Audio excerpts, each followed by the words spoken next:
আপনারা আমার ভিডিওটা মনোযোগ দিয়ে শুনেন। ভিডিওটা না দেখে পূর্বে ঠেলা দিয়েন না। ঠেলা দেওয়ার লেগে এত পাগল কেন? ধরেন আপনি এই দোকান থেকে বাকি খাইছেন, ও দোকান থেকে বাকি খাইছেন, আপনার পরিবারে জানে না যে আপনি ঋণে আছেন।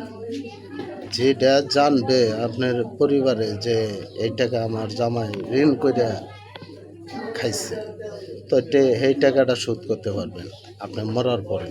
কিন্তু যে টাকাটা আপনার পরিবারে জানে না, এই টাকাটা আপনি মরার পরে শোধ করতে পারবেন না। তাহলে কি করতে হবে? মরার আগে আপনি ঋণ মুক্ত হয়ে মরেন, নয় এটা হাসরের মাঠ পর্যন্ত আপনি আটকা থাকবেন। তাহলে বাধ্য আপনি ঋণ মুক্ত হন। এতে আপনি ইয়াং বয়স হন আর অথবা বৃদ্ধ লোক হন, আপনি ঋণ মুক্ত হয়ে মরেন। যে যা পায় তারে দিয়ে আপনি ঋণ মুক্ত হয়ে। যদি ভালো লাগে তাহলে শেয়ার করেন, কমেন্ট করেন, লাইক করেন।